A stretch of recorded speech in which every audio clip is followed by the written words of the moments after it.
back of the Sun this morning, Chris Me Quick. Eric wants Ron sorted.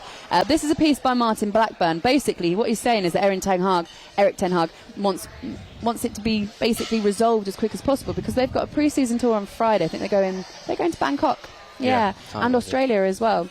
And he's not training at the moment for family reasons. Phil, I wanted to ask you about this situation because there's been a lot of comment on Ronaldo, his season last season coming back in. Some people questioning whether or not it was actually a good thing or a bad thing for the team, but he scored 24 goals.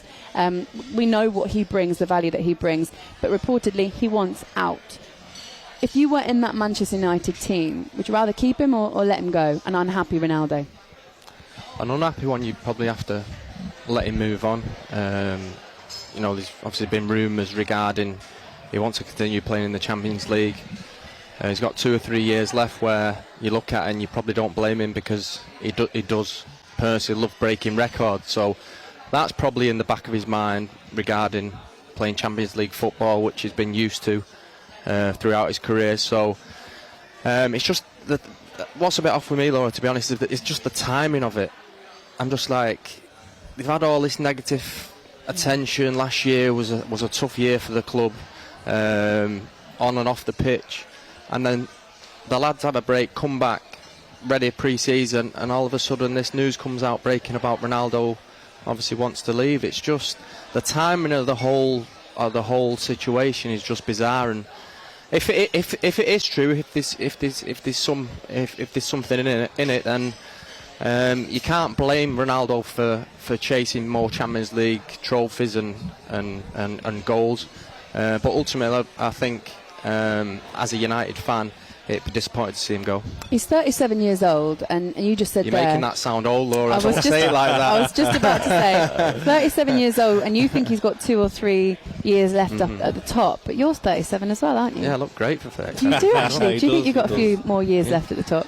Well, I'm not at the top, but I'll probably dropping down a level, not the level he would be playing at next year. Well, but yeah, we'll see. I've seen good condition, look after myself, apart from in the beach clubs in Spain in the summer. But away from that, I'm obviously take my job very seriously. I'm a good professional, and I look after myself. Yeah. So yeah, we're taking over at the minute, and hopefully. I wanted to ask you, Bardo, about you played in the Manchester United teams, and I played against the Manchester United teams where you was beating the tunnel. You go into Old Trafford and you're like, oh no, not them.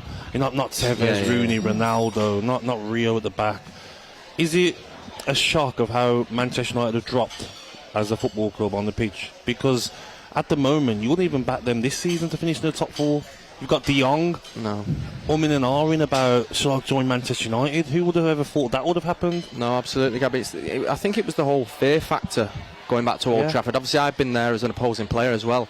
And standing in the tunnel, some days when you used to look at the lineup, you used to think, what's that, 1 or 2 today and just get out of here. Yeah. They were that good. Yeah. They were devastating. Obviously, like you said, Tevez, Ronaldo, Rooney up top.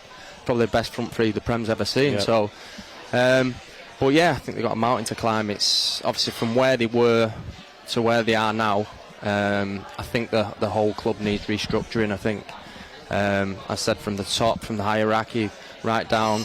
Obviously, the new manager's come in now, Ten Hag, and obviously brings his ideas across to the young players. And I think it's a big season for a lot of them players at United this year. Obviously, they've had a decent clear out. They've got rid of some good experienced players. Matic. Obviously, Jesse's moved on. Pogba. We've been good servants. Paul. It didn't quite work out from this time, but been good servants to the club. But how hard is it to see that how Liverpool and Man City, your biggest rivals, are dominating, and Manchester United now are not even getting in the top 4, and Spurs are strengthened well, Arsenal are strengthened well. It's going to be even harder to get in the top 4 for United.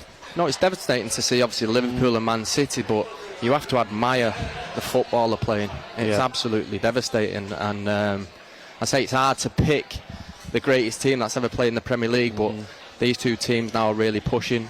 And as you just said, I've just mentioned there, the obviously Conte at Spurs is obviously recruiting quite well at the minute. Obviously Arsenal having a little bit of a go, so it's going to be challenging again for United, but hopefully Ten Hag brings his ideas across, gets the young players working, gets his style implemented, and obviously they recruit. But at the minute the recruitment's is non-existent. Yeah. You've also got Chelsea challenging for top 4, at least, potentially the title. They'll expect to be trying to challenge for that. They've got Raheem Sterling linked to them, but they've also got Ronaldo linked to them. Could you see Ronaldo playing at Chelsea? Champions League football, you never say never. Nothing surprised you in football, but I'd see him going over. I'd see him going into Europe rather than staying in the Premier League. If I'm honest, I don't know. I'm not sure where he'd go. Where he could go back to Madrid. I'm not sure whether. I don't know. Maybe Europe than the Premier League. But as I say, if Chelsea did get Cristiano, then. But what I was asked you as well, like I mentioned about De Jong, like Laura. For the last 20 years, Manchester United would be like, yes, I want to go Manchester United. Yeah, please make it happen.